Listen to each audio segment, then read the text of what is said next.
porque desde cedo, assim, a engenharia me chamou muita atenção. Meu pai não teve muito estudo, ele foi até o terceiro primário, mas ele tinha uma inteligência, modéstia à parte, muito grande, tinha uma habilidade mecânica muito grande, e isso aí sempre me estimulou muito, né? E da minha mãe eu recebi mais o lado de aconselhamento, o lado de psicologia para entender as pessoas, que ela talvez nem soubesse disso, porque ela não foi estudada para isso, mas ela tinha essa vocação, né? E eu via meu pai mexendo nos motores do carro, acompanhava até a noite, tudo. E aí, com 12 anos de idade, eu comecei nessa empresa, como office boy, fazendo um curso de desenho mecânico industrial. Eu lembro até hoje que a gente comprava barra de sabão português, talvez muita gente hoje não saiba o que é isso, era em barras, e eu via as 3 vistas e com canivete aí eu cortava a barra de sabão fazendo a peça, como se fosse a usinagem. E depois a gente derretia aquilo tudo outra vez para economizar, e a gente... e de outras vezes eu pegava a peça e desenhava a peça. Então, o sabão português me acompanhou um tempo como sendo a matéria-prima para gerar as peças. Hoje a gente vai conversar com um homem que acumula mais de 60 anos de experiência profissional. Como engenheiro, executivo, professor, conselheiro e pastor. Wilson Rosa Cordeiro, seja muito bem-vindo ao Eleve Podcast. Alexandre, eu é que agradeço essa oportunidade, estou muito feliz de estar aqui, inclusive porque a gente já tem um relacionamento de anos, né? E sabendo agora que você tem a Eleve Podcast, não é? Eu fico feliz de estar sendo convidado para esse bate-papo e aqui nesse estúdio tão profissional, tá? Que é o CRI Estúdio, e que seja um momento agradável, um momento descontraído e que possa contribuir para aqueles que também estejam nos assistindo. Obrigado, sabe que para mim é um privilégio recebê-lo aqui. É um grande amigo e também um irmão em Cristo. Amém. Então é um prazer recebê-lo aqui. Pastor também. Pode contar um pouquinho da sua história para a gente? Eu vou iniciar contando um pouco da minha vida profissional e que sempre caminhou em paralelo com a minha vida também espiritual, a minha vida eclesiástica.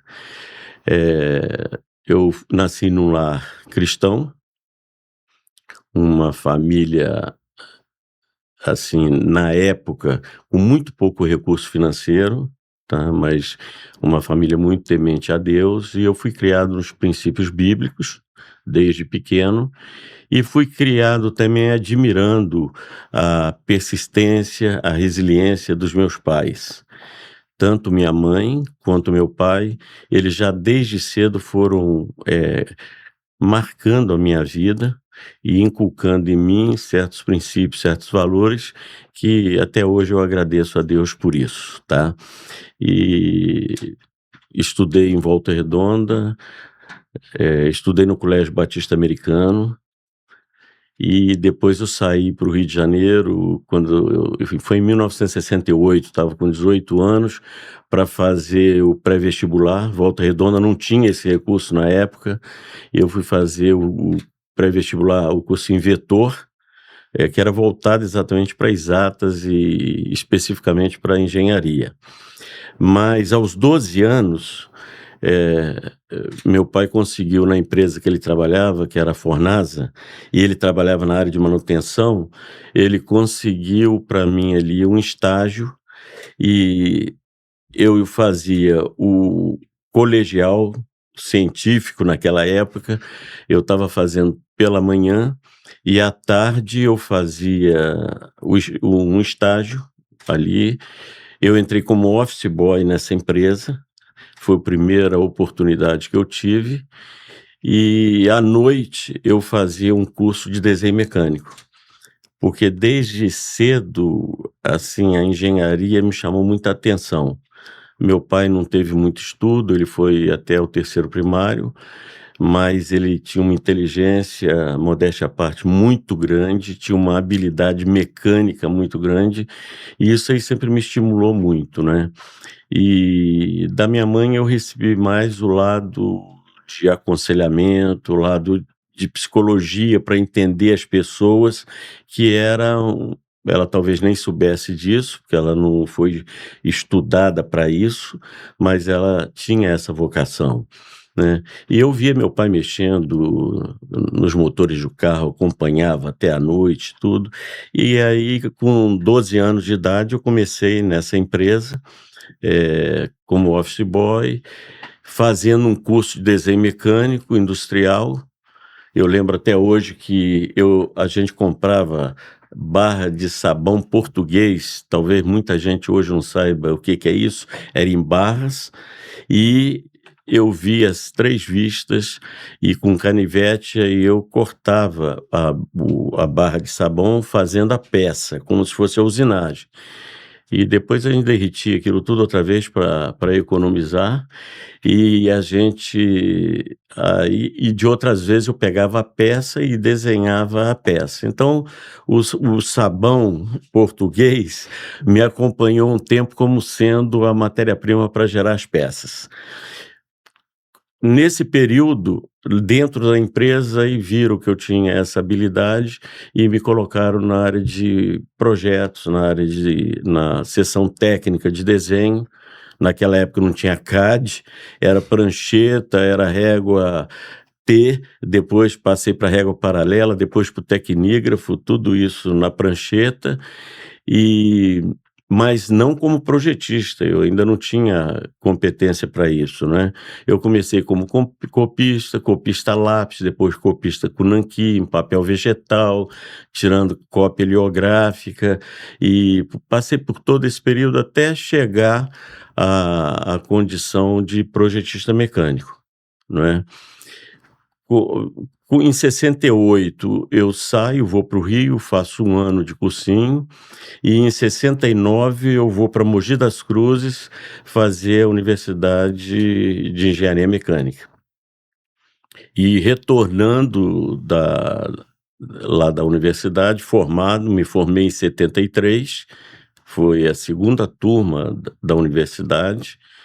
Os nossos professores, eles eram todos da FEI e da USP, porque eles eram os professores titulares nessa outras universidades também.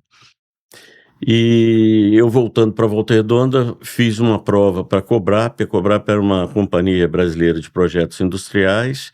Na época, ela era responsável por vários projetos. Foi um período, Alexandre. 73, o Brasil ele estava num boom de desenvolvimento muito grande, né? No tripé do petróleo, da siderurgia e também da área militar. Então a gente tinha várias oportunidades de trabalho na época. Aí fiz na Cobrap, passei, graças a Deus, mas também passei na Fornasa Uhum. e optei pela Fornasa, essa empresa onde eu comecei como office boy. E ali eu fiquei, durante 2 anos, 73, 74, casado. Eu casei com 6 meses pós-formado, casei mas eu estava inconformado. Isso foi uma característica muito minha no seguinte sentido: para eu crescer, o que que eu preciso fazer? Então eu entendia, e eu dou parabéns a você pela Eleve, porque o maior segredo para o crescimento, seja ele em todas as áreas do saber, é a capacitação. Exato. E como a Fornasa era uma fábrica que trabalha com transformação do aço, fabricando tubos para várias áreas, várias aplicações, mas é o aço. E eu sendo um garoto que nasci de Volta Redonda, né, nasci em Barra Mansa, que era tudo Barra Mansa, né, e depois que houve a emancipação, mas era de Volta Redonda, a cidade do aço, transformador de aço, como é que eu não conheço o aço? Então eu era engenheiro mecânico, aí fiz uma extensão em metalurgia, porque o mecânico trabalha pelo lado de fora do aço, e o metalúrgico ele viaja dentro do aço, entendendo a composição para as diversas aplicações. Então fiz uma extensão em metalurgia e conversei com a minha esposa, a Gilca. Eu trabalhava na Fornasa, a Fornasa me dava uma casa, eu morava num apartamento ali, naquele prédio que hoje, ali na Vila, hoje tem um Santander ali embaixo. Uhum. Então, a gente morava ali, o apartamento era da Fornasa, tinha um salário bom, mas eu falei, eu tenho que conhecer a CSN aqui do lado, e eu consegui, num programa de recrutamento da CSN, mesmo sendo engenheiro formado, já com 2 anos de atividade na Fornasa, eu fui para a CSN com 50% do salário e sem casa. A Gilca, minha esposa, ela topou e falou: Wilson, eu vou com você, se é o que você pensa, é o que você sente, eu vou fazer isso. Eu vou com você para essa decisão. E fizemos isso. O diretor, na época da Fornasa, Wilson, é questão de salário, o que está. Não, eu quero conhecer aço. Conhecimento. Conhecimento. E ali fui. Naquela época, a CSN tinha um programa excelente, uma excelente escola na época. Ela tinha um programa, mesmo você já com experiência na área de engenharia, você tinha que fazer um treinamento, desde passando pela parte de mineração toda, depois você passando por alto forno, por aciaria, pela coqueria, laminação a quente, decapagem, depois laminação a frio, recozimento, estanhamento, até o estanhamento, até o final. Então eram 6 meses. E isso que eu desejava, e eu passei por isso, depois eu fiquei lotado na área de decapagem e laminação a frio,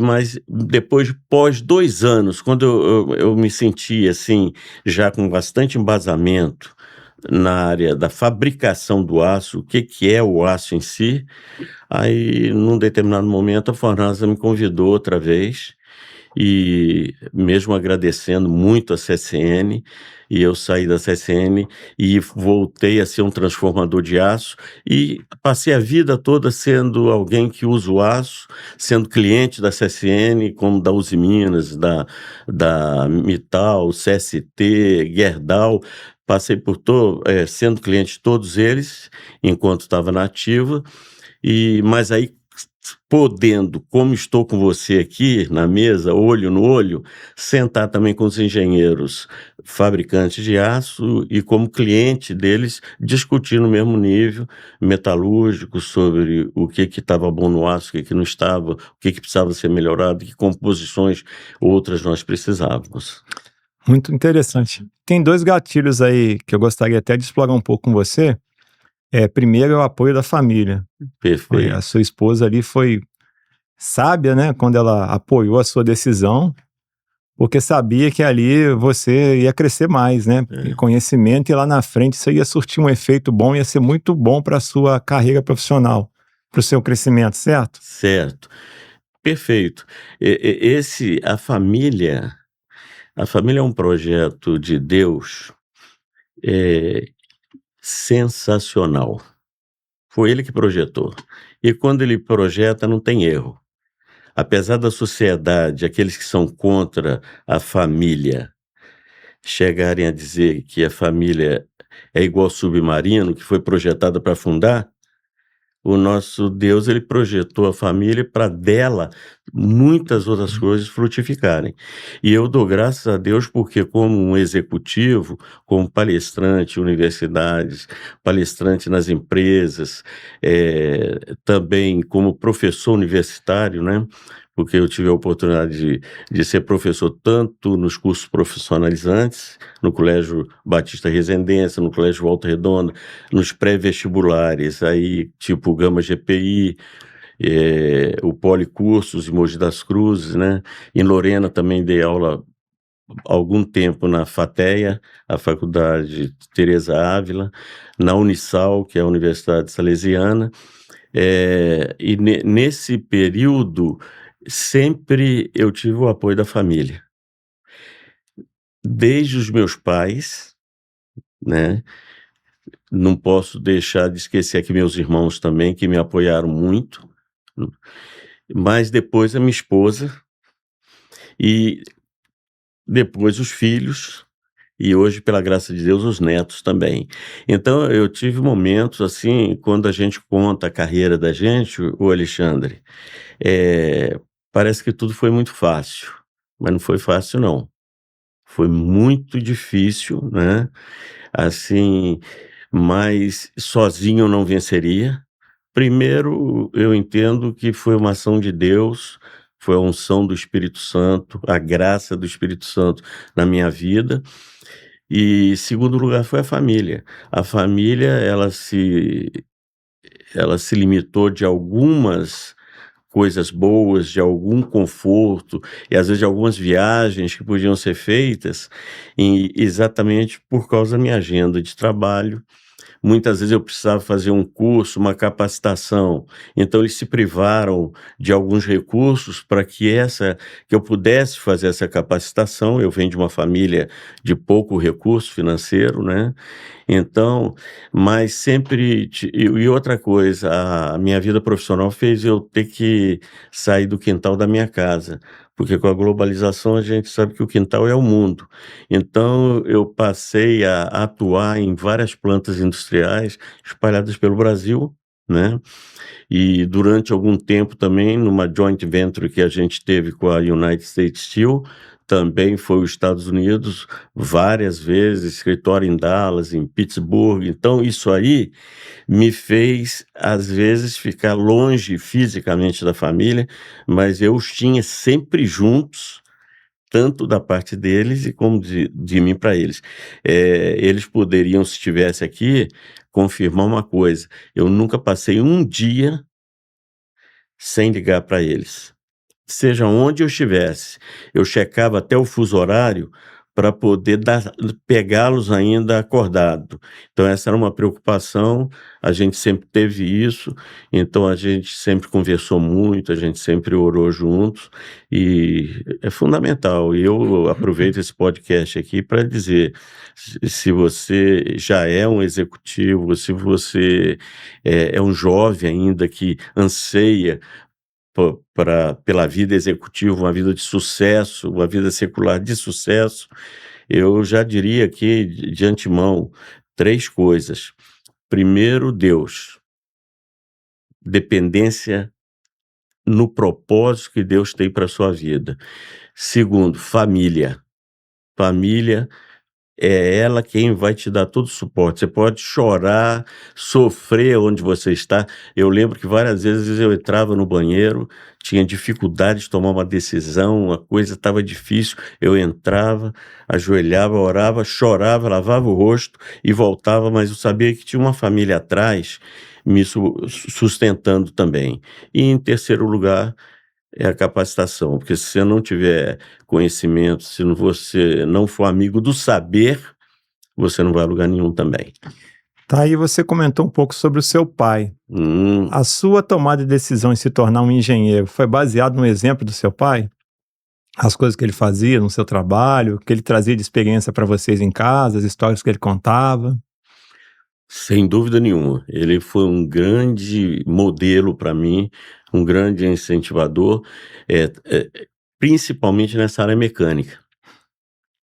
Ele tinha uma facilidade de pegar as coisas que eram mais, assim, etéreas, e ele concretizava aquilo no pensamento, transformava aquilo num pensamento lógico, e ele conseguia realizar as coisas. E isso aí eu admirava muito, porque ele com terceiro primário, mas depois ele estudou e leu muito, né. Eu lembro do meu pai com macacão de mecânico. Meu pai foi mecânico na Siderúrgica Barra Mansa, na Barbará, na Fornasa, né. Ele começou como auxiliar.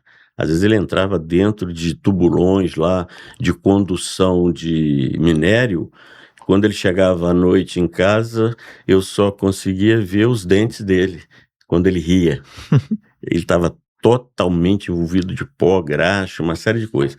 Mas ele tinha sempre no bolso dele, e durante muito tempo, hoje eu não tenho mais, mas foi guardado, ele tinha a aritmética, ele tinha as gramáticas e tudo sujo de graxa. Na hora do almoço, quando muitos sentavam para conversar, para jogar uma pelada, jogar uma bola, ele ia na sucata das fábricas e, por exemplo, eh, quem entende mecânica sabe que o projeto de um diferencial, eu como engenheiro já até velho, tem algumas coisas que até hoje eu fico assim extasiado, admirando com a bolação do troço, né.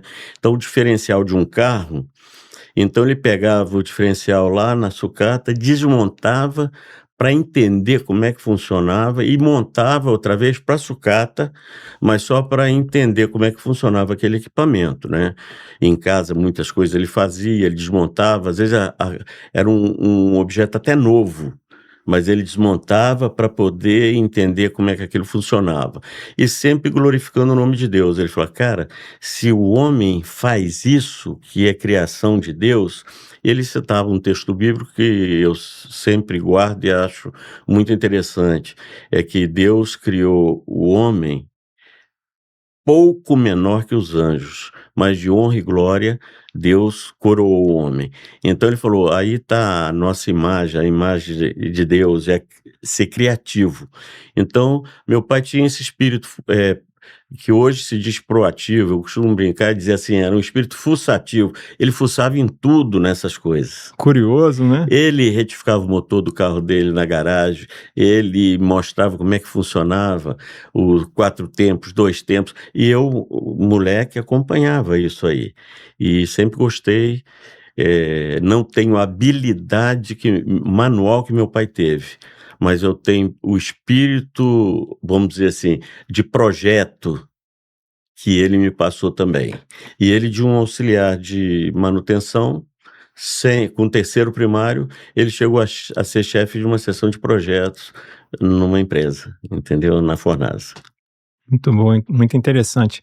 Eu, na época que eu tinha meus 18 anos, eu trabalhei numa loja de autopeças aqui em Volta Redonda e eu conheci um senhor chamado Seu Norberto. Ele era um aposentado CSN, porque o dono da loja que eu trabalhava também era aposentado da CSN. Ele tinha uma empresa lá dentro, até que dava fazer manutenção de alto forno e tudo. E eu conversava com ele tinha só também até a 4ª série do ensino primário, mas ele lia muito. E ele, sempre que a gente estava falando alguma coisa, ele tinha conhecimento, ele conseguia comentar, porque ele lia bastante. Aí ele ficou muito amigo meu, porque os outros trabalhavam comigo, talvez porque ele fosse um pouco idoso, ele tinha 82 anos de idade. E não dava muita atenção para ele, e eu sempre dei muita atenção, a gente conversava bastante, ele gostava muito de mim. Ele falava assim, ó, o segredo para você ter um sucesso na sua vida, se você não consegue estudar academicamente, você lê livros. Isso. Ele lia muito, ele disse o seguinte, ó, eu consigo com um livro ter o conhecimento que é passado lá em Harvard. Eu compro um livro de um professor de lá, um autor de um livro que ministre a aula lá, e eu vou ter o conhecimento dele, a vida toda daquela pessoa, o conhecimento ali. Então isso que você falou de seu pai realmente reflete aquilo que ele falou para mim lá atrás, o seu Norberto, que ele também não teve acesso à educação, mas ele, igual o seu pai fez, ele conseguiu formar todos os filhos. Ele tinha filho médico, advogado, e isso é um exemplo muito grande, né? Que a leitura também ajudou bastante seu pai a se desenvolver, né? É fundamental. Inclusive, saiu agora uma pesquisa de Harvard e de Stanford. Eles fizeram uma pesquisa sobre o que ocorreu no Rio de Janeiro em relação a isso. No ano de 2024, vários colégios proibiram o uso de celular durante o período da aula, tanto para aluno quanto para professor. E aí saiu a semana passada o resultado dessa pesquisa muito interessante, envolvendo 900 diretores de instituições escolares e vários alunos. O período de recreio, que era um silêncio, ficava cada um olhando na tela, voltou o barulho, voltou a algazarra, voltou o relacionamento, voltaram as amizades. tem a notícia de vários encontros extraclasses em casa, né, e o mais interessante é que na aula de matemática, o aproveitamento cresceu 25% e na aula de português, de língua, no caso é português, cresceu 18%. Computando isso aí, entendeu-se que em um ano letivo ganhou-se quase meio ano de crescimento. E uma das coisas que foi estimulada foi, e eu não sou contra as tecnologias, uso demais o celular, eu uso muito o e-book, tá?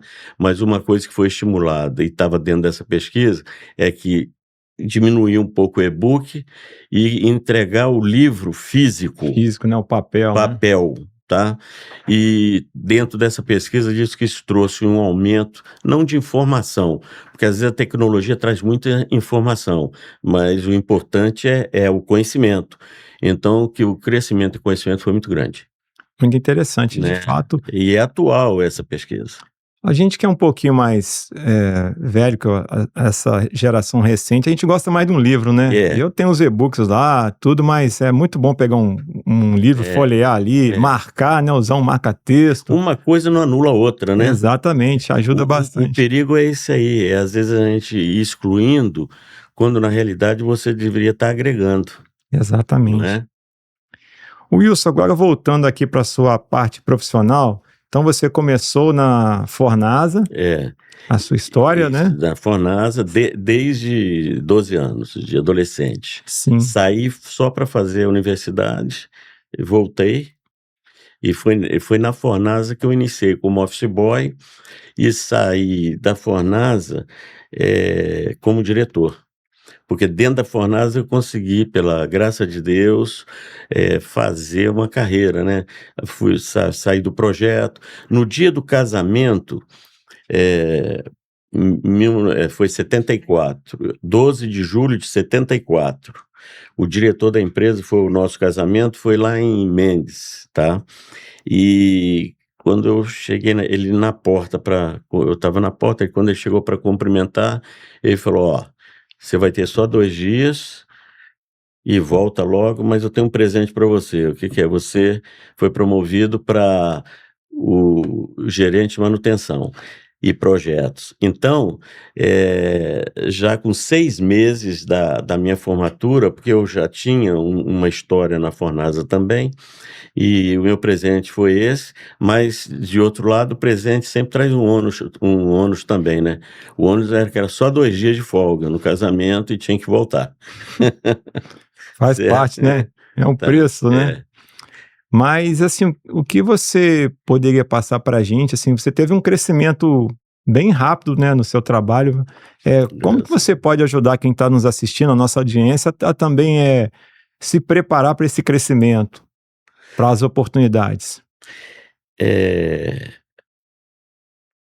o que eu queria dizer aqui é o seguinte: nem tudo que a gente diz pode virar uma lei, mas quem está ouvindo a gente agora, considere isso aí não como uma aula, não tem pretensão disso, é um conselho, né. Possivelmente algumas coisas do que eu falar vão ser úteis para você, outras não, porque isso vai depender muito de quem, aplica na vida e qual ambiente, né, qual a formação que tem também.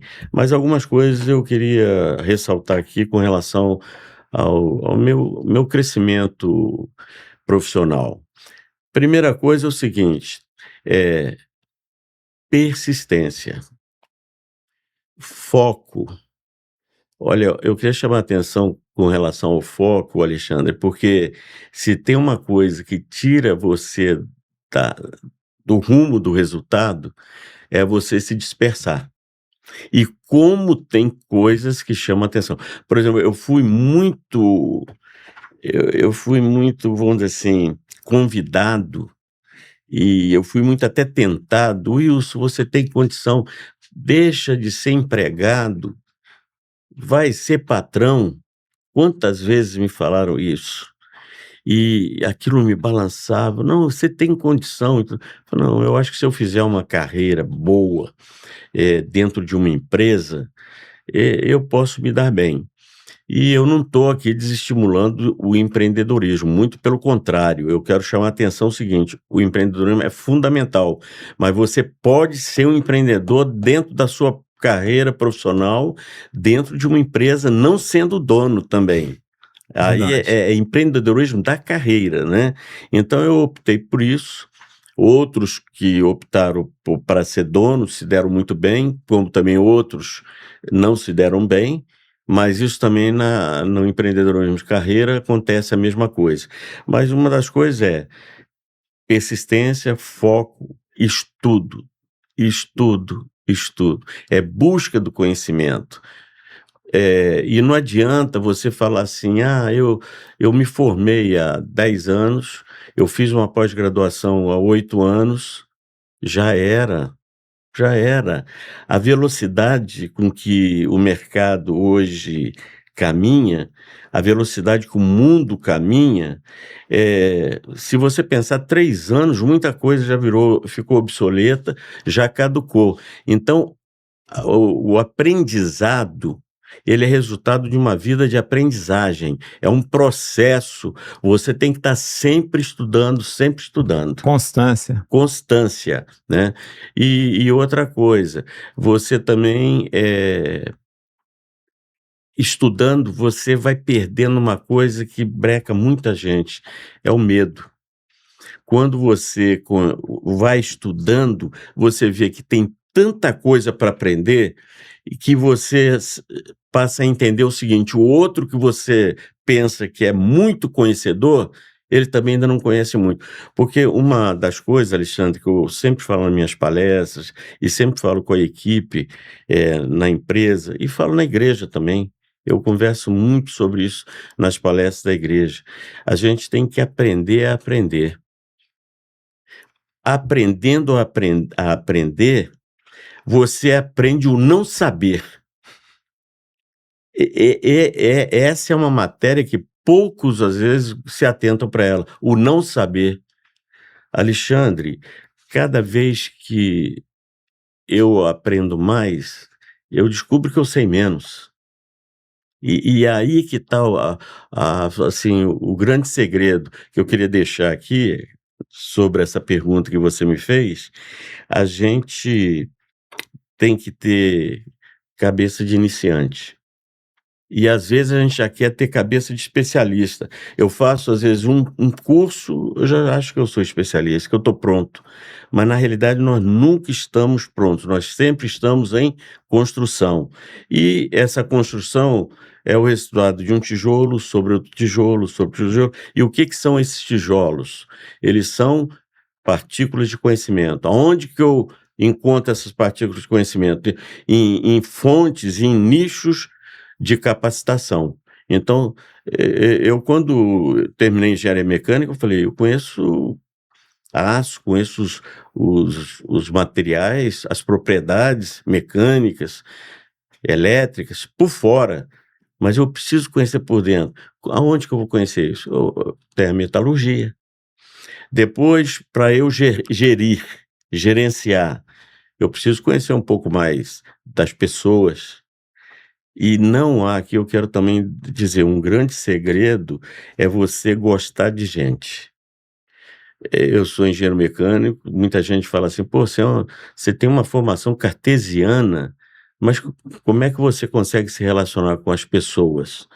Aí primeiro eu até que trouxe aqui para esse podcast dizer o seguinte: o segredo do relacionamento com as pessoas não tem manual melhor do que a palavra de Deus. Porque durante os 3 anos de ministério de Jesus aqui na terra, ele nos ensinou a gerir, ele nos ensinou a entender as pessoas, nos ensinou a aconselhar, ele nos deu aula de psicologia, ele nos deu aula de ouvir, porque o grande desastre na nossa carreira é que a gente tem uma boca só, 2 ouvidos, mas usa muito pouco os ouvidos e quer usar só a boca. Isso aí foi coisa que eu venho aprendendo, não aprendi ainda, estou aprendendo isso aí e vai ser até a hora de partir, de morrer. A gente tem que aprender, porque Jesus ouvia. Eu até quero citar aqui um fato, né?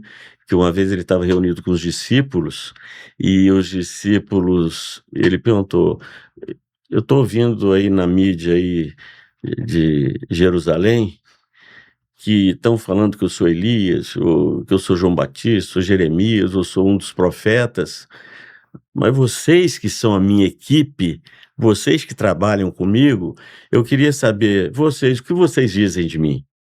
E aí Pedro já falou, outros já falaram. Então, você reunir a sua equipe e querer saber, fazer aquela avaliação 360 graus, que muita gente tem medo, né? E que às vezes fica preocupado em seguir uma série de metodologias complicadas, bate papo, seja transparente, use o diálogo. Então, eu diria que esses são os pontos para você ir alcançando sucesso na sua carreira. Não vai ser de uma hora para outra, você vai errar muito, mas aí também tem outro conselho que eu dou: erre muito, mas erro consciente, porque o ambiente de trabalho profissional, ou até na igreja mesmo, onde você critica o erro só, você crucifica o erro, você tá indo na contramão, porque é através dos erros que você chega nos acertos, né? Então nós somos muito, às vezes, tentados a ser dono da verdade, ser dono da resposta. E a gente sabe que as sementes das soluções, elas estão nas perguntas. Muito interessante esse seu ponto de vista. E também no desenvolvimento, você era, como engenheiro, um especialista, um técnico. E quando você se torna um executivo, um gerente, um diretor, você começa a desenvolver outras habilidades, né, que a gente chama nos dias de hoje como soft skills, né? E aí vai entrar tudo que você falou, mais inteligência emocional, e isso muito provavelmente, pela sua empatia, pela sua forma de lidar com pessoas, ajudou bastante nesse processo. Ajudou muito, e a gente tem aquela tendência de estar sempre coisificando as pessoas, e na realidade a gente tem que dar valor às pessoas, né? E, e fugir de personificar as coisas, que esse é o grande problema, né? Então, o diálogo, a conversa, a transparência. Outra coisa, exemplo, tá? O exemplo também tem que ser dado. Se você quer que sua equipe seja uma equipe pontual, seja pontual, né? E o pontual, por exemplo, de quem é o drummer, que é o batedor de tambor, que dá o ritmo para a equipe, o pontual é chegar antes do horário, porque aí você não precisa falar nada. O seu exemplo já vai fazer a equipe funcionar, né? E uma outra coisa que eu queria deixar bastante realçado aqui, é que a gente às vezes se apega às coisas que já aconteceram, que foram sucesso e que deram certo. E se apega àquilo e acha que ali a carreira já chegou no topo. E eu quero dizer que a carreira de qualquer um, uma carreira de sucesso, é aquela carreira que a cada dia rasga-se o que deu certo, joga-se fora e constrói coisa nova, porque senão você fica na obsolescência, né? Tem até uma história aí com o grande Picasso, né, o pintor, né, que ele um dia dedicou uma tarde no museu onde tinha vários quadros dele, e um dos quadros mais bonitos, todo mundo admirando lá, de repente ele chega e joga muita tinta em cima daquele quadro, e o pessoal ficou extasiado. Cara, ele estragou um quadro excelente. E com aquela tinta, ele com um pincel foi pintando e criou um novo quadro muito mais bonito, muito mais famoso, né? E aí eu lembro de segunda carta de Paulo, escrevendo aos crentes de Corinto, capítulo 5, versículo 17, que dizia assim: as coisas velhas, elas já passaram, eis que tudo vai se fazendo novo, né. Então é um processo que a gente tem que se desapegar de coisas que já foram obsoletas. É por isso que, né, aparecem as inovações, as próprias normas técnicas, elas vão sofrendo revisões, e o que mata um profissional, e quando eu quero falar, eu falo da área secular e eu falo também de alguém que milita na área eclesiástica, é ser preso às argolas do passado. Então, a gente respeita o passado, o carro tem 3 retrovisores, tem um interno e tem 2 laterais, são importantíssimos, mas para avançar o que vale é o para-brisa, entendeu? Então a gente tem que ter, esse balanço aí. Muito bom. Wilson, falando um pouquinho aqui, voltando aqui na parte da sua carreira, então você começou na Fornasa, CSN, volta para a Fornasa depois. Aí a Fornasa sofre um processo por causa da Cobrasma.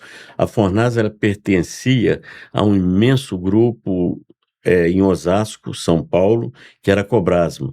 A Cobrasma, ela era holding, e ela detinha a Braseixo, que era os eixos traseiros dos carros, tá? Tinha a Brasprensa, que faziam também peças pesadas, e tinha a Fornasa, que era fabricante de tubos, né. Eu até, só para explicar rapidinho aqui, o que que é tubo, né, era fábrica de tubo. Tem gente que chama até de cano, mas no inglês, você tem essa diferenciação, né. Você tem o tubo que conduz água, é o tubo de condução, não é água só, vou falar líquido, fluidos, né. Fluidos. Ele é o cano, né, que é o pipe, em inglês é o pipe.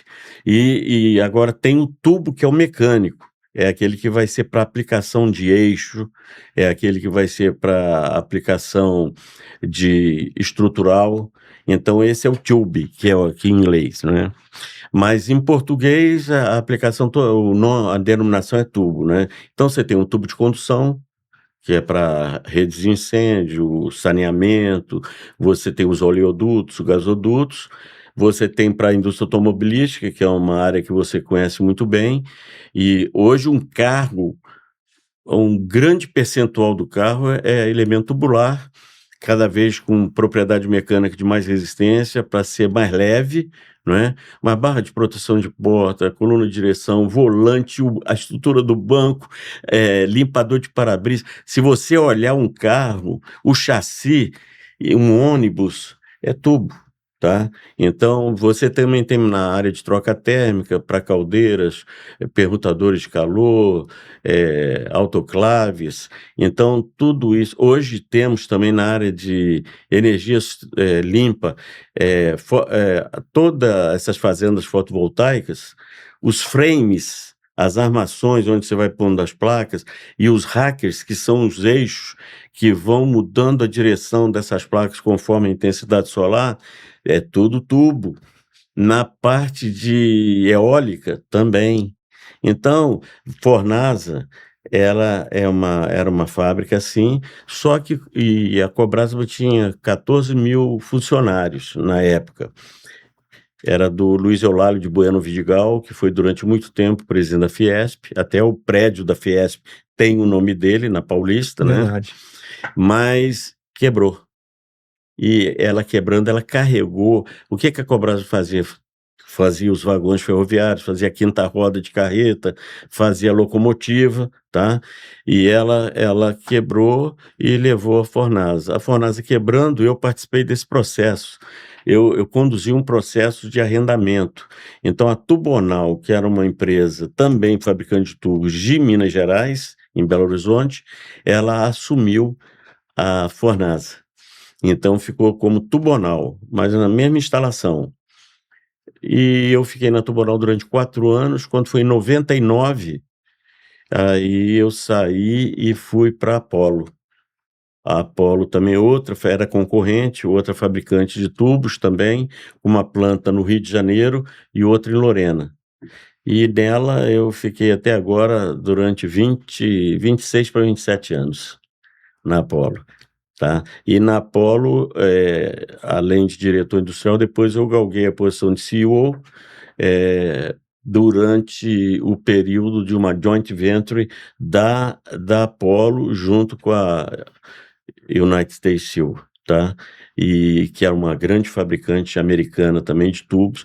E o foco da Apollo são todos esses nichos, mas principalmente óleo e gás.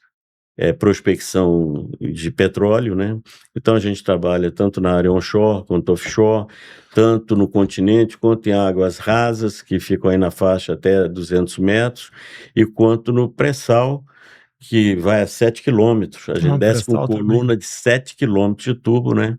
Porque você tem que vencer a lâmina d'água, depois vence uma lâmina de 2 quilômetros mais ou menos de sal. Primeiro é a água, depois os sedimentos, depois no sal, aí depois você chega no óleo, entendeu? E aí é uma prospecção ou natural, por pressão interna do poço, ou você gera uma pressão externa injetando gás, tá? Então aí é uma utilização muito grande de tubos também. Quando você se torna CEO em empresas como você citou, tem várias plantas em diversos locais ou escritórios, como é a gestão, essa gestão remota? Como é que você fazia essa gestão aí para funcionar tão bem? Essa gestão, porque essa gestão é uma gestão corporativa.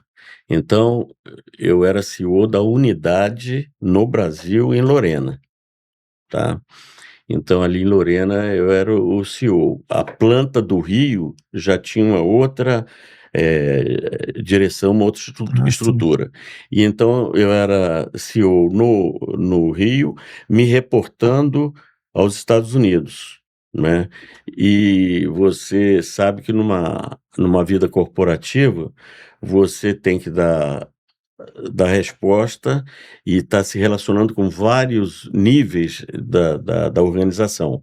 Mas ali em Lorena eu era responsável, quando eu cheguei a CEO, eu era responsável pela parte industrial, que era produção e manutenção, tinha logística, também a parte toda, porque a gente exporta, então tinha tanto a logística interna, doméstica, quanto até o porto, e do porto até o cliente lá fora, não é? E sendo que 70% da nossa exportação era mais voltada para os Estados Unidos, uma parte do Canadá, e não interessava os asiáticos e tudo, porque a logística não compensava. Aliás, não vai dar tempo, talvez a gente conversar aqui um pouco, mas um bate-papo muito legal que a gente pode pensar até para futuro é falar um pouco sobre logística, o nosso custo Brasil, porque às vezes para você levar um produto da sua planta industrial até um porto, seja em Santos, ou seja, próprio Itaguaí, ou próprio Rio de Janeiro, às vezes o custo da logística fica maior do que o custo de fabricação. É um negócio assim incrível, tá? Porque aí alguém pensa assim, mas por quê? Por insegurança, nós tivemos várias vezes motorista assassinado, carga roubada, então você tem que ter um seguro muito alto, entendeu? Você tem problema também que as transportadoras sofrem demais, porque o problema é a condição das nossas estradas, né? Destrói o veículo, o tempo para entrega. Eu acho que você, que também transita nessa Dutra, você sabe, é o nosso eixo principal em São Paulo. Às vezes fica 3, 4 horas parado. Então, de uma série eu era responsável por isso, responsável também como CEO pela parte fiscal e contábil, tá? Ter que sentar para explicar a última linha do balanço, falar sobre o EBITDA, falar sobre ROI, sobre uma série de outras coisas.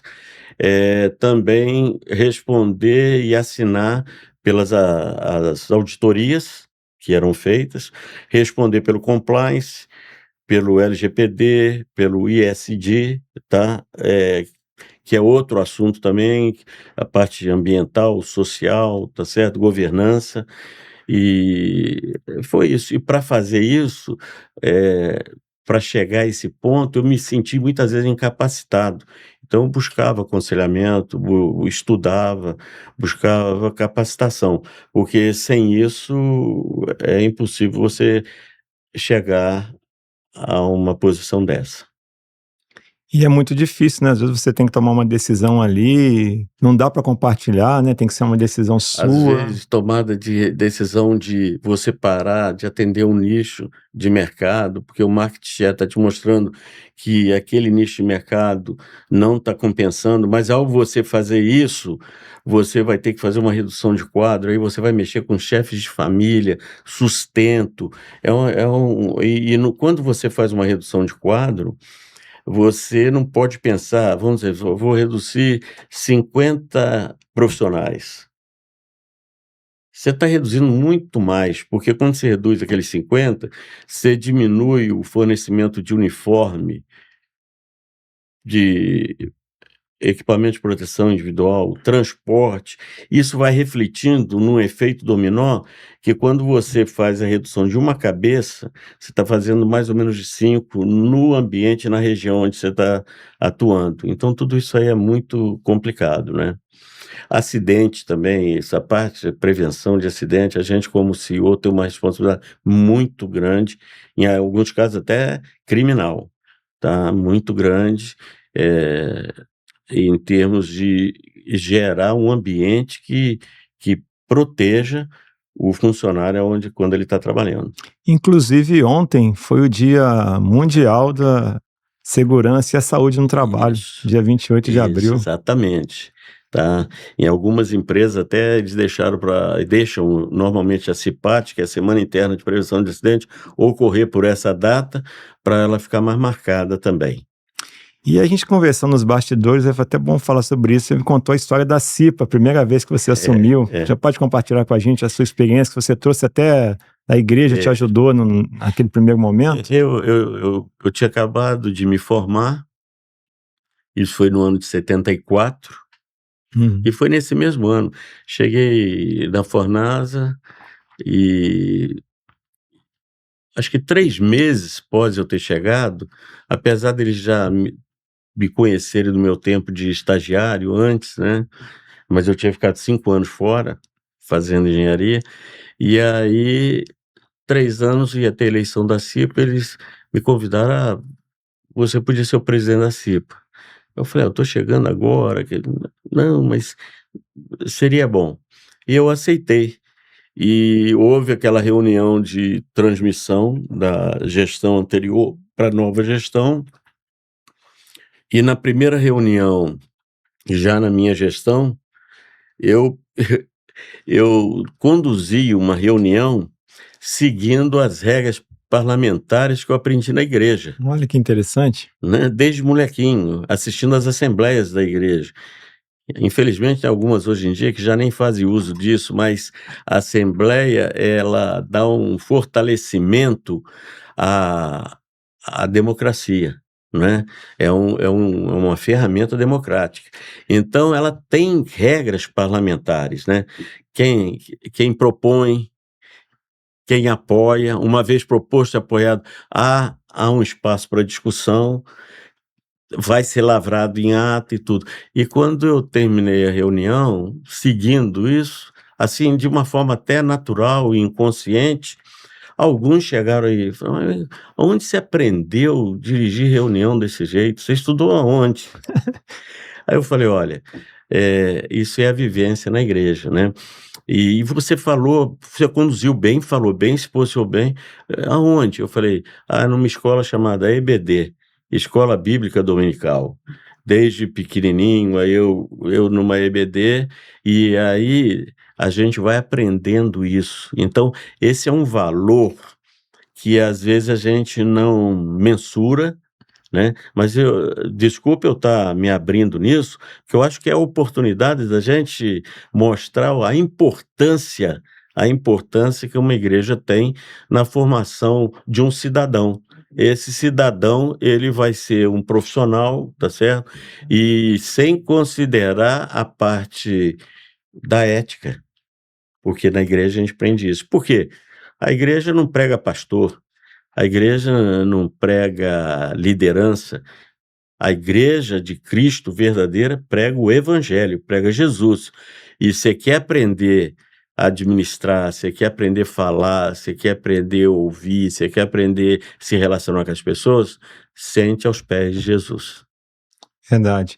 E abrindo parênteses aqui, né, sua mãe foi minha professora de escola bíblica dominical por pelo menos 5 anos, e É eu aprendi mesmo? muito com ela. É mesmo, isso Maria aí. Cordeiro, excelente professora. O Alexandre, você me perguntou sobre meu pai, né? O que que ele carimbou na minha vida. Eu falei, mas falei um pouquinho sobre ela, né? Se você, acho que você pode confirmar isso. Ela era muito de apaziguar, era muito suave também, e ela tinha uma psicologia, ela conseguia assim antever certas coisas, era muito voltada para o aconselhamento também, não é? Então, fico feliz de ter sido aluno da EBD, da Nossa, Escola Bíblica bons Dominical. tempos, né? Hein? É, Muito bom, é, assim. Era uma professora extraordinária. é. Aprendi muito com ela e hoje eu sou professor também de escola De bíblica Bíblica e também, né? é um legado que eu acredito do aprendizado que eu tive com ela. É, Como você falou, a forma como ela conduzia era muito é. boa. Uma psicologia também, né? Ela tinha um conhecimento, uma inteligência Exatamente. emocional. Inteligência emocional. Falar nisso, fala em inteligência emocional, né? E a artificial, né? Hoje, como que ela está também aí acontecendo, né? Eu acho que em outra oportunidade a gente pode falar bastante nisso, né? Mas eu queria até pegar um gancho do que você falou. Ela é uma realidade, é irreversível. A IA é irreversível, né? Mas o que a gente tem que entender é o seguinte: a IA nunca vai suplantar a IH, a inteligência humana. Nunca. Porque a IA, ela para alguns setores, ela é sensacional. Na engenharia, então, eu há 2 anos estive em Chicago numa feira internacional que estava discutindo exatamente a IA voltada ao chão de fábrica, para layout, para uma série de coisas. Então, tudo que é operação repetitiva, que precisa de redução de refúgio, que precisa de uma precisão muito grande, a IA, bem alimentada pela IH, ela vai dar de 10-0 na IH. O IH que eu estou falando é a nossa inteligência natural, com a qual nós somos criados, né? Agora, se você pedir para a IA criar alguma coisa e falar: "IA, crie para mim, mas crie por sua conta", ela não cria. Ela precisa ter uma plataforma de dados muito grandes para ela criar. E se quem alimentar a IA for alguém sem conhecimento, vai sair troço perigoso, terrível. Então eu quero dizer o seguinte: a IA, ela é para trabalhar cada vez mais junto com a IH, não tem retorno. E tem muita gente que fala: ela vai tomar o lugar, o nosso lugar. Aí que vem a Eleve e outros centros de treinamento e capacitação. Você precisa ser capacitado, porque uma vez você capacitado, você vai poder trabalhar no desenvolvimento da IA. Agora, se você não se capacitar, você vai ser soterrado pela IA. Então, o resumo, isso aí é um assunto profundo, né? Porque eu puxei esse assunto porque você falou da inteligência emocional e tudo, quer dizer, isso a IH tem, a IA não tem, né? A IA é lógica, né? Mas isso aí dá também um podcast muito legal sobre as novas tecnologias também. Podemos fazer um dia, somente trazendo para a área de manufatura, que é bem interessante essas ferramentas, para manutenção também, né? Manutenção muito. Na área da saúde também tem muitas próteses, tem coisas assim incríveis, incríveis. Eu tive a oportunidade de ver lá, as impressoras 3D, os centros os CNCs. Então todos os projetos, né, para fabricação em série, a IA vai, mas se você abrir a cabecinha da IA, for olhar lá dentro, tá cheio de dados do IH, tá?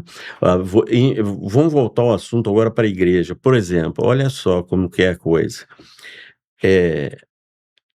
Tem pastores, e aqui líderes, e eu quero que se algum pastor estiver ouvindo, ele não fica aborrecido com isso. Mas tem pastores, às vezes, que abrem mão de alguns momentos de oração, de conversa com Deus, ação do Espírito Santo, mas estão com a mensagem pronta no domingo, mas é recado de IA, tá? Aí eu brinco até, não é recado do ES, do Espírito Santo, é recado do IA, da inteligência artificial. Você sente, você entende que foram dados, e se você jogar, você tem de volta, tá? Mas aí eu quero dizer que não é só lá, isso serve para alguém que vai dar uma palestra, para alguém que vai dar aula. Eu uso muito, mas tem que usar como um elemento agregador do seu conhecimento. Senão você passa a ficar escravo e daqui um dia você não produz mais nada. Você fica infértil, tá certo? É verdade, isso pode acontecer, uma armadilha, deve ser usado como uma ferramenta para auxiliar. Exatamente. Um meio, não um fim, né? E hoje Um meio, não um fim. A gente está vendo muitas pessoas usando como um fim, né? Produzindo tudo ali, enfim. Wilson, sobre a sua experiência internacional, compartilha com a gente um pouco as suas viagens a trabalho, né? E o que a gente, quando você teve a sua primeira experiência fora do Brasil, qual foi assim, o impacto que teve na sua carreira, né? Você começou a pensar diferente? Muda o mindset totalmente. Abre mesmo a nossa cabeça, porque é como se você fosse criado na sua casa, fechado. Não pudesse nem brincar com seus colegas e os vizinhos. E um determinado dia, sua mãe, seu pai libera você para se relacionar com os vizinhos, os colegas. Aí você descobre que o mundo é totalmente diferente, tem muitas outras coisas, né? E assim a gente também ir para... Tem até uma experiência interessante, eu era membro da Igreja Primeira de Barra Mansa, quem era meu pastor na época era o pastor Washington Nascimento. E o pastor Washington era dono do FISC, de umas franquias do FISC. Um grande, falava muito bem inglês, professor de grego, muito voltado ao idioma com uma facilidade muito grande. E o meu sonho, eu falava sempre com a minha esposa, a Gil, que eu falava com ela assim, meu sonho é ir ao exterior, mas eu tenho vontade de, antes de ir a lazer, eu quero ir a serviço, a trabalho, era o meu sonho. E um determinado domingo, o pastor Oswaldo me chamou e chamou a Delma Gonçalves também, o pastor Washington, né? Me chamou a Delma Gonçalves e falou assim, olha, eu tenho uma tarefa para vocês dois. Ele me deu um livro em inglês, se não me engano era Mateus, e deu para ela o outro que era, acho que Lucas. Ele falou, ó, eu gostei muito desse material, eu quero implementar na Escola Bíblica Dominical, eu era engenheiro na Fornasa na época, e vou falar para vocês o seguinte, eu quero em um mês ele traduzido por vocês, mas vocês tendo estudado, porque nós vamos fazer apostilas em cima desse material. Eu era engenheiro da Fornasa na época, manutenção, não tinha horário, dava aula no colégio Volta Redonda à noite, era uma correria imensa, aí acertei com a Gil o seguinte, na mesa meu inglês era pobre, fraco, e aí eu falei, vou ter que estar... Naquela época era tudo papel, a parte eletrônica era muito fraca, então ficou uma mesa da cozinha, eu falei, Gil, o que eu espalhar aqui não deixa mexer. Então quando eu chegava, já estava o livro aberto, dicionário para lá, dicionário para cá, aquela coisa toda, e quando foi um mês, aí eu consegui entregar, claro, uma tradução muito rudimentar, mas para atender a necessidade nossa lá da igreja, já valia, entreguei. No domingo de manhã. Segunda-feira, isso eu guardo até hoje, segunda-feira, era mais ou menos às 10 horas da manhã, toco o telefone, naquela época tinha secretária com PBX lá, a central de telefone, não tinha celular. E a secretária falou, o engenheiro Wilson, o doutor Marcos Vidigal tá no telefone. Eu fiquei meio assustado, porque era o filho do dono, né? Um dos donos, dos acionistas. E ele pegou e falou, ei Wilson, tudo bem? Aí eu falei, tudo bem. Como é que tá seu inglês? Eu falei, tá mais ou menos. Falei, então arruma uma mala que você vai comigo para os Estados Unidos. Olha só, era o maior sonho que eu tinha.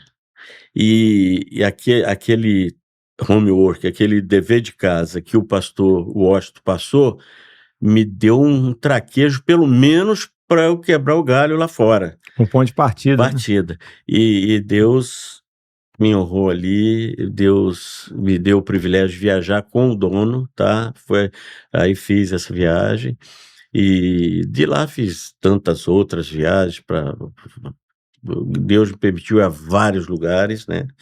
Lugares onde eu fui também a trabalho e consegui nos fins de semana que ficava lá, às vezes levava o colega à igreja, como eu já levei de Nova York, levei lá de Chicago, né? E depois de um certo tempo, uma curiosidade interessante é o seguinte, a importância da família. Nas empresas que eu trabalhei, eu fui um dos pioneiros numa coisa, viajar, levar a esposa. O que acontecia? Não levava as esposas. Então, eu comecei a estimular isso dentro da empresa. E você sabe que pegou? Então, a Gilca conhece muitos países que eu fui a serviço. Ela conhece mais do que eu, os lugares de passeio, do que eu ficava preso na empresa ou num congresso, mas as outras esposas que elas se reuniam e saíam. Isso trouxe para dentro da empresa um fortalecimento de relacionamento muito grande, entendeu? Porque aí veio assuntos de família, uma série de outras coisas.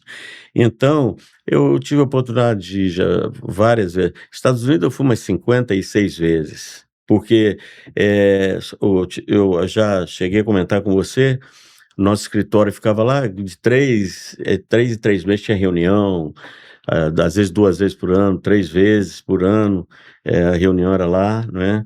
Fora isso, compra de equipamento, viagem a cliente, atender claims, eu nem vou entrar nisso aqui, mas sempre tem os claims, as reclamações, e que às vezes envolvia milhões em dólar, aí você faz uma viagem atribulado, mas pela graça de Deus muitas foram solucionadas. Na Europa foram a vários países, Índia, Japão, China, né, e Dubai, vários países. Isso aí, a pergunta que você me fez, me aumentou o benchmark muito, mas muito mesmo. Abriram-se porteiras, assim, até para negócio. Dentro desse ambiente, eu acabei fazendo parte da ITA, que é o ITA, International Tube Association. Eu fiz parte também do API, American Petroleum Institute. Isso aí deu uma abertura para a empresa também muito grande. Tive a oportunidade de ser até um vice-presidente da Oil Tubular Congress, é o OTC. Acontece sempre de 2 em 2 anos, ali no Rio de Janeiro, tá? E também acontece lá em Houston. Então, em 2 anos, eu fui aqui do Rio de Janeiro representando o Brasil. Tive uma vez também, até a Gilca me acompanhou, eu fui representar o Brasil lá no Japão, fazendo uma palestra sobre a aplicação de aço no desenvolvimento do Brasil. Então, também só que aí eu fui pelo ITA, International Tube Association. Então, isso aí deu assim uma abertura muito grande, tá? Fui entender também pontos fracos, pontos fortes, ameaças, tá certo? Tendências, o famoso SWOT, né? Oportunidades, tudo isso aí. E qual o nosso posicionamento também com relação ao outro, porque às vezes a gente pensa que está lá embaixo ou que está abafando, você tem que entender, né, todo esse ambiente, essa ambiência, né? O cenário que está acontecendo ali. Né? E a língua inglesa, né, faz muita falta para quem quer crescer estabelecendo uma carreira, né? Fundamental falar inglês, né? TI, e pelo menos em inglês, eu considero que são os 2 braços de qualquer um quiser se desenvolver em qualquer área, porque o mundo acontece primeiro em inglês, tá? Então, isso aí não tem nem dúvida. E a outra parte é a tecnologia na informática, que também, vamos dizer assim, é, é, é a condução de tudo que você pode produzir, pode receber através dela, tá? Então, principalmente para os jovens aí, não percam tempo, estudem, estudem. Eu fui já estudar isso bem mais velho, sofre pra caramba. Opa, E na parte de tecnologia, na parte de internet, essa tecnologia da informação, eu sofro muito ainda, né? Porque eu sou de uma geração, eu sou baby boomers, né? Nascido ali entre 45 e 54, que é o período da Segunda Guerra Mundial. Passei por tudo, toda essa. essa evolução, Eu, né? eu comento com os meus amigos, e lá em casa, com os filhos, e com a Gil, que é o seguinte: teve viagem que eu fui para o exterior, cheguei lá. Primeiro, eh, eu não tinha. Os caras passavam no pedágio e não parava para pagar pedágio, que não existia isso, né? Então, aí eu falei, caramba, como é que é isso? Eu fui do tempo ainda que o cara tinha um fax no carro dele, era um Chrysler, lá nos Estados Unidos, então ele tinha o fax e ele já tinha um celular.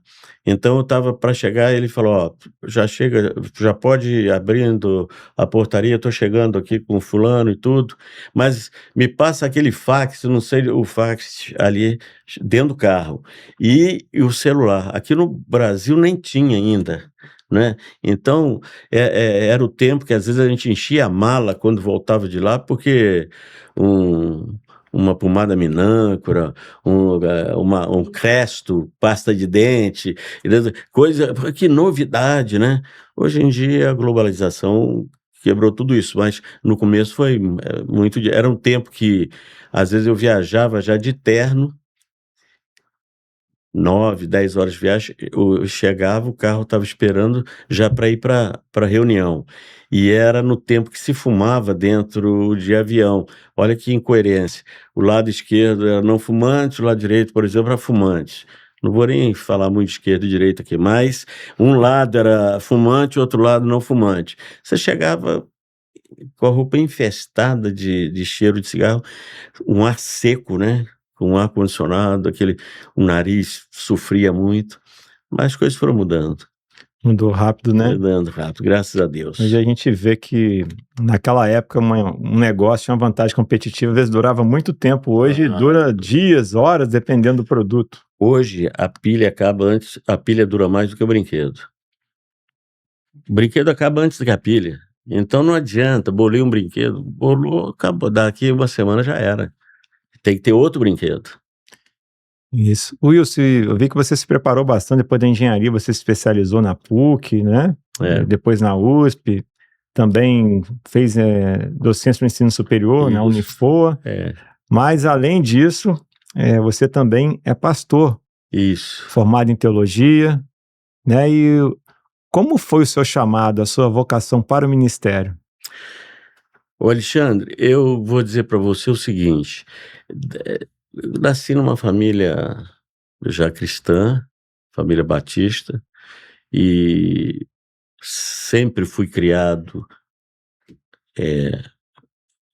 com base nos princípios e valores cristãos.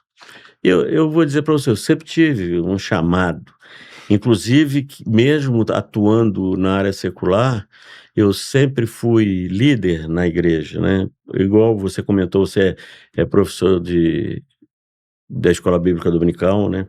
Você também é musicista, né? No louvor da igreja. Eu cantei muito tempo em quarteto masculino, que Eu me lembro. lembra disso aí? Hoje também em extinção, né? Mas eu já cantei quarteto masculino, coral da igreja. Baixo? Baixo. Baixão, hein? E outra coisa, líder de mocidade. Nós temos aqui na região a JubaSulf, né? A Juventude Batista Sul-Fluminense. Até meu filho já foi, por algumas gestões, presidente, a filha também secretária, mas eu fui presidente da JubaSulf em 68. Foi depois do Ageu Celestino, depois passei para o Doricélio, ele que pegou depois de mim. Vicente Pinheiro. Pinheiro. Então, em 68, fui presidente do Baçu, diácono, vice-presidente da igreja, né? Presidente da União Masculina. Então, sempre eu tive voltado para isso. Aí fui em 99, aí eu senti no coração fazer o vestibular para o Seminário Batista do Sul do Brasil, Campus Avançado Volta Redonda. E passei, e aí esse ano eu fiz aqui em Volta Redonda. Mas no auge, em 99 eu estava indo para Apolo, saindo da Tuborão indo para Apolo. E na Tubonal eu era responsável pela planta em Belo Horizonte, responsável pela planta em Guarulhos e em Volta Redonda. Tinha semana que era nos 3 lugares. E eu não tinha condição de continuar no seminário. Tranquei a matrícula, e há uns 2 anos atrás, 3 anos, quase 3 anos, até foi o pastor Tércio, ele é lá de Salesópolis, Conheço. conhece, né? O marido da Emília. Ele tem um projeto interessante de plantação de igreja, ele é o pastor de lá. E ele conheci de uma forma assim muito não comum também, eu não tinha conhecimento direto dele, nós nos conhecemos há uns 6 anos, e ele ficou martelando: Wilson, é um homem chamado, e orava comigo, teve noite que a gente orou, choramos juntos, e aí isso me despertou. E aí eu completei eu me bacharelei em teologia pela FATIM, a Faculdade Teológica Integrada, que é à distância, tá? E eu tive possibilidade também de serem considerados créditos de várias matérias que eu já tinha também, porque antes de eu me bacharelar, eu fiz pós-graduação em administração eclesiástica e fiz uma pós-graduação também cosmovisão cristã e educação, aconselhamento pastoral e psicologia pastoral. Isso aí eu fiz pela Unievangélica, tá? Então, vários créditos ali foram utilizados também. Eu bacharelei, a igreja de Salesópolis, que eu estava lá com o pastor Tércio, me conduziu ao concílio, aí eu faço parte da Ordem dos Pastores de São Paulo, porque eu sou pastor auxiliar do pastor Tércio na igreja de Salesópolis. Mas agora a gente solicitou carta para a Volta Redonda devido à distância, muito longe, né? E essa nossa logística, essa Dutra aí já nos gerou muita decepção, e a idade vai chegando também, a gente tem que acalmar um pouquinho, né? E aí a gente agora pediu carta para a primeira Igreja Batista do Belmonte, que é do pastor Marcelo Alves. Ele me ajudou muito também na preparação para o concílio. Olha. Ele também foi quem ajudou muito o Júnior na preparação do concílio do Júnior, porque o Júnior tem uma história um pouco parecida comigo, meu filho, que ele também estava na Embraer, muito bem, largou, só que ele foi mais corajoso que eu. Ele largou tudo para o ministério, era chefe de missão no exterior e tudo, estava muito bem, passou 2 anos, assim, graças a Deus, a Casa da Música foi uma bênção para ele, mas comparado com o que ele exercia e fazia, ele passou subempregado. Mas para se regularizar todo na parte do seminário, e já vai lá para 10 anos lá fora, no exterior, é pastor da PIB de Clermont, e Deus tem agido assim. Então, eu converso muito com a Gil aqui em casa, a gente tem orado e conversado, eu posso ser considerado, tem pastor que está sendo jubilado com essa idade que eu estou querendo recomeçar como pastor. Mas eu fui chamado por Deus não para liderar uma igreja. Eu quero participar de um colegiado de pastores em uma igreja, atuar no Ministério do Evangelismo, dar aconselhamento pastoral, trabalho com famílias, tá certo? E eu sei que eu não tenho muito tempo ainda, mas o que eu tiver, eu quero ainda não na forma de caco, eu quero dedicar ao Senhor, tá? Isso é muito importante, né? É, E tem muito a agregar, né, para é. todos nós, isso é muito importante, sim. Além desse todo esse trabalho, você também é diretor do sindicato dos metalúrgicos no Rio? Não, não é dos metalúrgicos, sou diretor do sindicato patronal. Ah, patronal. É o sindicato, chamado, é o Cimetal. Ah, Cimetal. É o Sindicato das Indústrias Metalúrgicas do Estado do Rio de Janeiro. Então, eu sou diretor, eu hoje mesmo tive uma reunião online, já nem foi pelo Cimetal, mas pela Habitan. Eu sou também diretor da Associação dos Transformadores de Metal, Associação Brasileira dos Transformadores de Metal, a Habitan, e o Cimetal.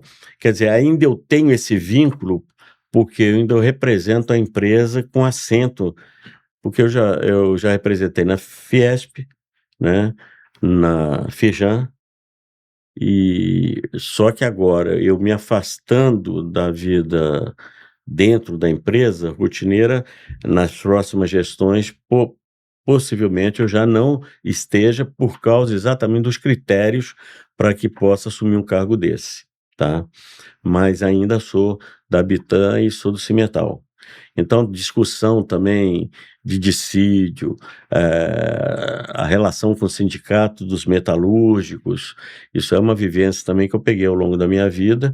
eh, ah, Toda a pauta de reivindicações, não só o salário, mas uma série de outras coisas, também já participei muito com relação a isso. E ainda participo, porque ainda estou no Cimetal. Professor também? Fui professor de colégios profissionalizantes, né?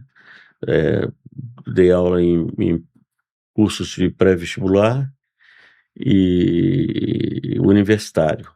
Minha área sempre foi, e durante meu período, 5 anos de universidade, 5, não, 4, porque no primeiro ano eu não podia, eu tinha que estar habilitado para isso. Mas nos últimos 4 anos lá na faculdade, eu fui o monitor de física, do laboratório de física.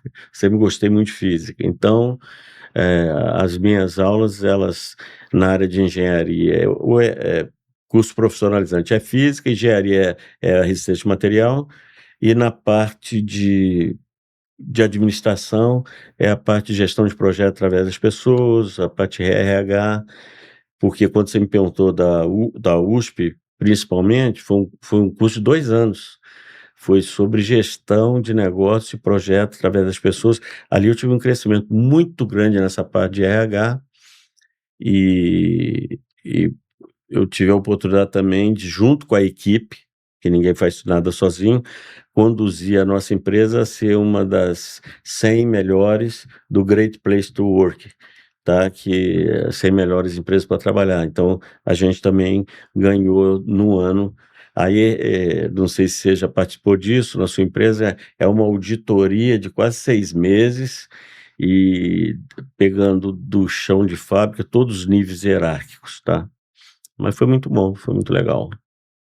É um selo muito importante. É um selo também, é um selo importante, porque esse selo não é comprado, esse selo ele não é dado pelos acionistas, esse selo ele é dado pelo funcionário, É ele feito, que atesta, é feita uma pesquisa, eles vão responder ali e vão avaliar. de forma totalmente livre, tá certo? E é secreto, cada um, e aí eles coletam o resultado e essas empresas, elas... Interessante. E traz orgulho para o funcionário que Traz trabalha numa muito empresa que tem orgulho, esse selo, esse reconhecimento. É muito importante. repercute na última linha do balanço, com certeza, Sem dúvida. gera resultado, porque melhora a produtividade, tá? Muito bom. Wilson, você quer deixar um recado para a nossa audiência aqui, né, uma dica, mais um conselho aí que você tenha para passar para todos nós, antes da gente encerrar aqui esse episódio?